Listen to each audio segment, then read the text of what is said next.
Perkenalkan, nama saya Brigita Putri dengan NIM B10222111033. Di sini saya akan memaparkan materi manajemen perubahan dengan tahap-tahap dalam manajemen perubahan.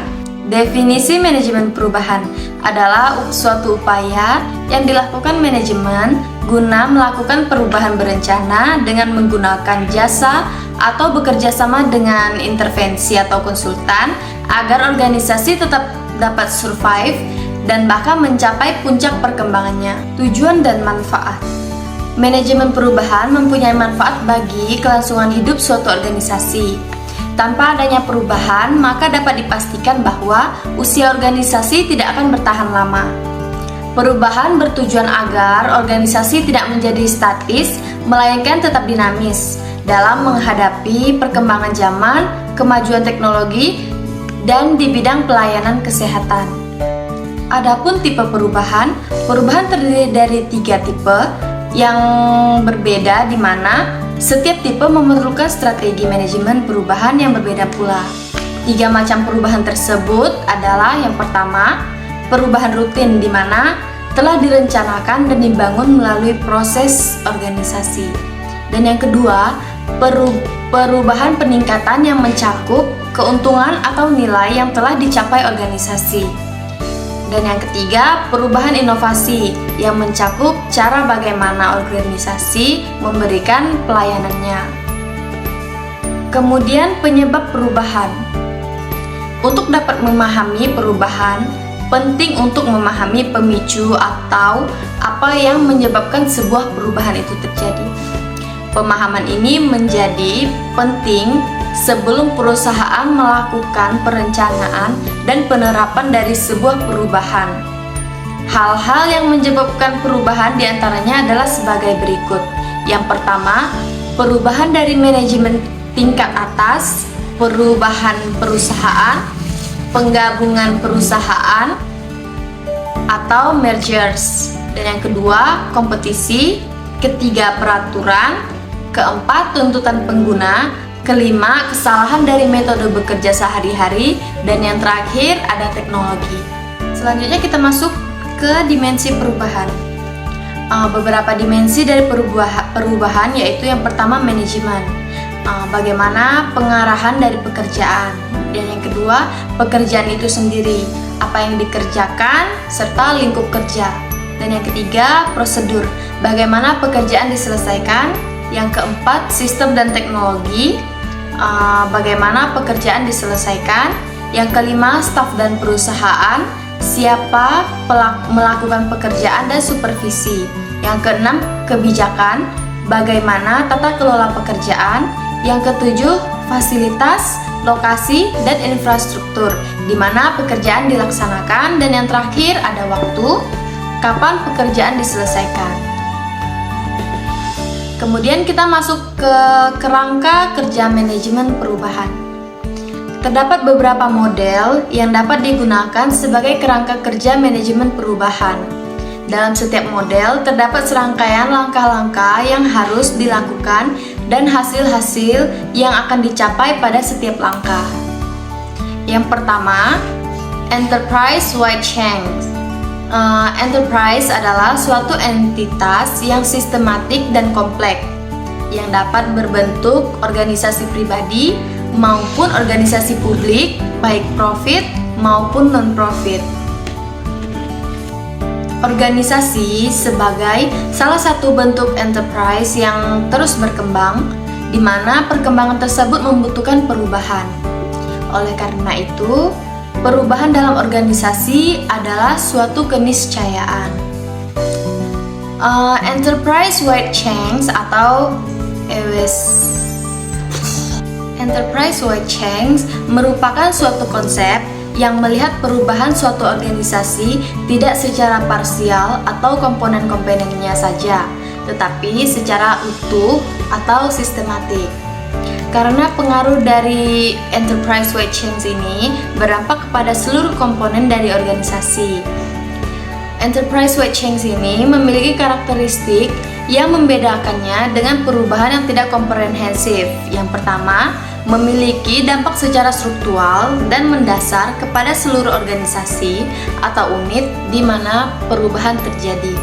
Yang kedua, memiliki dampak yang strategis karena perubahan akan membawa organisasi ke posisi yang lebih baik. Yang ketiga, perubahan bersifat kompleks, chaos, dan radikal. Yang keempat, berskala besar dan membutuhkan informasi organisasi. Yang kelima, membutuhkan jangka waktu yang panjang. Dan yang terakhir, perubahan budaya. Karena perubahan akan membawa perubahan norma, kebijakan, nilai, dan perilaku. Dari karakteristik yang sudah disebutkan tadi, maka perubahan yang berdampak pada organisasi bukan merupakan sesuatu yang sederhana.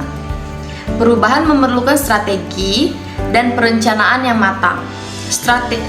Sehingga dalam manajemen perubahan, seluruh komponen organisasi harus menjadi perhatian.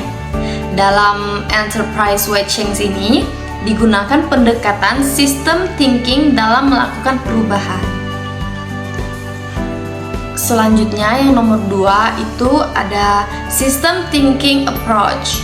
Organisasi dalam era abad 21 ini memiliki kompleksitas yang sangat tinggi. Selanjutnya yang kedua itu ada system thinking approach. Organisasi dalam abad ke-21 ini memiliki kompleksitas yang sangat tinggi baik dalam struktur organisasi maupun kegiatannya. Dengan kompleksitas yang tinggi, maka dalam suatu perubahan organisasi kita tidak bisa melihatnya dari salah satu komponen saja dalam suatu organisasi. System thinking merupakan suatu pendekatan menyeluruh dalam manajemen perubahan yang terfokus dalam hasil akhir dari suatu perubahan.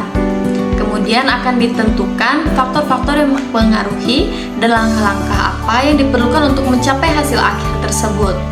Dalam pendekatan system thinking ada 5 fase yang harus dilalui, yaitu yang pertama fase A, positioning value atau strategic positioning, atau lagi menentukan posisi strategi. Yang kedua fase B yaitu measure goals atau mengukur tujuan. Yang ketiga fase C yaitu assessment strategi. Yang fase D action level. Dan yang kelima fase E environment scan. Dan yang terakhir ada rebuilding. Pada tahap ini kondisi organisasi yang baru telah terbangun secara permanen. Dan selanjutnya yang ketiga, soft system methodology. Soft system methodology dibangun oleh Peter Checkland dan dipubliskan pada tahun 1981. Soft system methodology juga merupakan suatu metodologi untuk menganalisis dan pemodelan sistem yang mengintegrasikan teknologi hard system dan human soft system. Metodologi ini sering digunakan untuk pemodelan manajemen perubahan di mana teknologi dan manusia merupakan bagian dari perubahan itu. Dalam memahami permasalahan dan menemukan penyelesaian yang mengkompromikan situasi saat ini dengan keadaan ideal yang seharusnya, soft system methodology menekankan pentingnya konteks keseluruhan atau sistematik. Hal ini sejalan dengan enterprise-wide change. Kemudian, analytic hierarchy process adalah suatu metode analisis dan sistensis yang dapat membantu proses pengambilan keputusan. AHP merupakan alat pengambilan keputusan yang powerful dan fleksibel, yang dapat membantu dalam menetapkan prioritas-prioritas dan membuat keputusan di mana aspek-aspek kualitatif dan kuantitatif terlibat dan keduanya harus dipertimbangkan. Dengan mereduksi faktor-faktor yang kompleks menjadi bagian-bagian yang lebih terstruktur, mulai dari goal atau tujuan ke objektif, lalu menjadi alternatif tindakan, dan kemudian mensintesa hasil-hasilnya, maka AHP tidak hanya membantu organisasi dalam memilih keputusan yang tepat, tetapi juga dapat memberikan pemikiran alasan yang jelas. Pada hakikatnya, AHP merupakan suatu model pengambil keputusan yang komprehensif dengan memperhitungkan hal-hal yang bersifat kualitatif dan kuantitatif. AHP juga memungkinkan struktur suatu sistem dan lingkungan ke dalam komponen yang saling berinteraksi, dan kemudian menyatukan mereka dengan mengukur dampak pada komponen kesalahan sistem. Peralatan utama dari model ini adalah sebuah hierarki fungsional dengan input utamanya. Demikianlah yang dapat saya sampaikan beberapa materi dari tahap-tahap perubahan manajemen perubahan.